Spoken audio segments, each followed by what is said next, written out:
Random House Audio presents The Book of Job, When Bad Things Happened to a Good Person. This is the author, Harold S. Kushner. Introduction. This book represents the closing of a circle. Many years ago, in 1964, I was a young assistant rabbi at a suburban Long Island synagogue and the father of a one-year-old son. I was also pursuing an advanced degree at the Jewish Theological Seminary. I had just passed my oral exams for a doctorate in Bible and met with my advisor, Professor H.L. Ginsberg, chairman of the Bible department, to choose a dissertation topic. He asked me if I had a topic in mind. I told him that I would like to write about the role of God in human tragedy as portrayed in the Bible. As a teenager, I had been shaken when the facts of the Holocaust came to light. Already in my brief career as a rabbi, I had officiated at the funeral of a 17-year-old boy who died in a freak accident. I had visited seriously ill congregants in the hospital. I had paid condolence calls on husbands and wives grieving for a life partner taken from them all too soon. And I had felt inadequate when I tried to explain to families why such things happened in God's world. Professor Ginsberg smiled and said, "You're not ready to write that." I ended up writing on the chronology of the biblical Psalms. Over the course of the next dozen or so years, events brought me closer to the issue of life's unfairness and God's role in dealing with it. My wife and I learned that our young son suffered from one of the world's rarest diseases, progeria, the rapid aging syndrome. He stopped growing and started growing old at age 3 and died the day after his 14th birthday.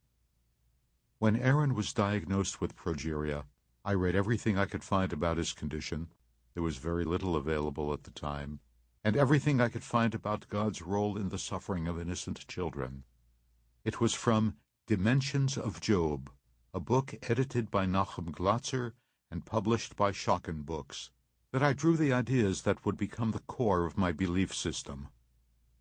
After Aaron died, it took 2 years for me to gain the perspective needed to think about his death in terms of what it meant rather than how much it hurt.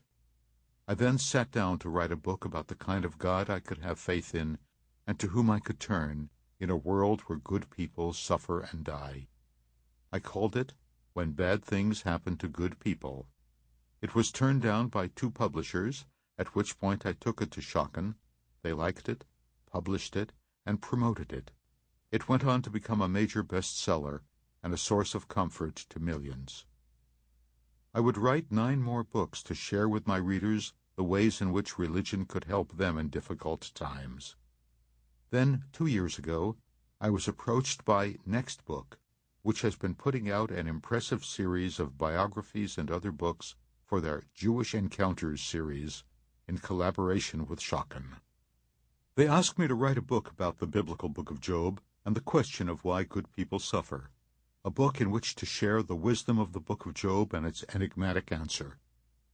This book, then, represents my return to that years-ago conversation with Professor Ginsberg and my return to my first publisher, Schocken Books.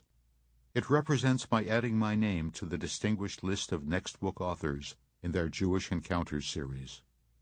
And it returns me to the issue that I believe I was put on earth to deal with, the question of what kind of world we live in.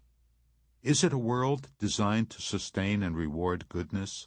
A world in which God is clearly on the side of the virtuous? Or is it a morally blind world, a morally neutral world, in which events happen because they happen, with no deeper meaning? The rain falls equally on the fields of honest and dishonest farmers.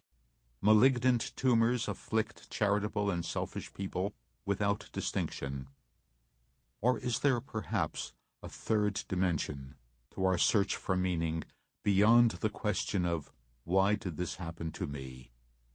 Somewhere, I would like to think, Professor Ginsberg is smiling. Chapter 1. Does Everything Happen for a Reason? Like many suburban homeowners, My wife and I maintain a bird feeder in our backyard, visible from our kitchen window. We enjoy the songs and the liveliness of the birds, and we feel good about feeding them. But from time to time, for one reason or another, vacations, illness, 4 inches of snow on the ground, we neglect to refill the feeder. At times like that, I will notice a bird or two come to the feeder looking for food, find none, and fly away. And at times like that, because I'm a theologian, I find myself wondering, do birds wonder why sometimes there's food in the feeder and sometimes the feeder is empty? Do they look for patterns, perhaps making a connection between snow on the ground and an empty feeder? Given that we often make a point of refilling the bird feeder for the Sabbath, when we will be at home to enjoy it, do they develop an awareness that every 7th day there will be food for them?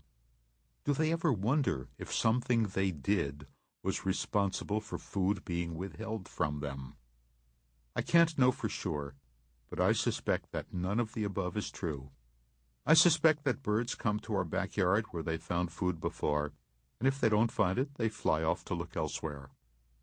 That is one of the differences between human beings and other living creatures. Human beings are meaning makers, constantly trying to understand our world in terms of cause and effect.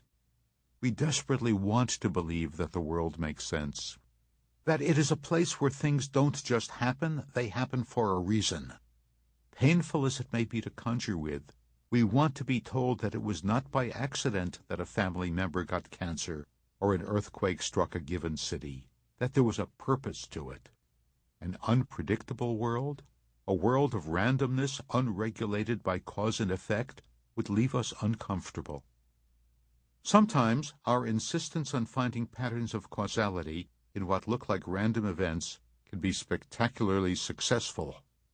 Edward Jenner noticed that milkmaids seemed less vulnerable to smallpox than other people, and fashioned a vaccine that virtually eliminated smallpox. Alexander Fleming noticed that mold in bread kept bacteria in one of his experiments from reproducing, an observation that led to the emergence of penicillin and an array of antibiotics. Sometimes the impulse to identify cause and effect leads to less desirable results. A farmer's cow gets sick and dies the day after the farmer has had an argument with a neighbor woman.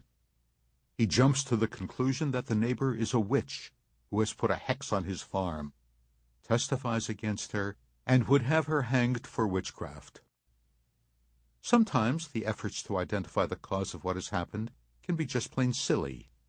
It has been said that superstitions arise at the intersection of maximum concern and minimum control. We care very much about something, money, love, pregnancy, and if we can't get the result we want by ordinary means, we will resort to all sorts of irrational measures. We see this in matters both vital, serious illness, and trivial, the outcome of a sporting event. A congregant once told me that when his daughter gave birth to a premature baby, his son-in-law's mother insisted that they hang an amulet on the crib to keep away the evil eye. I asked him if he did it in order to placate her, and he answered indignantly, "Of course not. We're not superstitious people. We didn't hang an amulet. We placed a Bible in the baby's crib instead." We see this cause and effect mentality. The formal name for it in logic classes is post hoc ergo propter hoc, which means after something, therefore because of that something, in matters large and small. A woman wears her lucky sweater to bring her good luck when she plays the slot machines in Las Vegas, because she was wearing it once when she won a significant sum. As the jackpot continues to elude her, she doesn't think, slot machines have random payouts and are not affected by what I'm wearing. She thinks, I guess I used up the luck in this sweater. I'll have to look for another lucky one. She's prepared to believe anything to sustain the notion that she has some power over the machine rather than feel at its mercy. I know intelligent people, physicians and college professors, who are ardent fans of the Boston Red Sox and believe that things they do or don't do can affect the Sample complete. Ready to continue?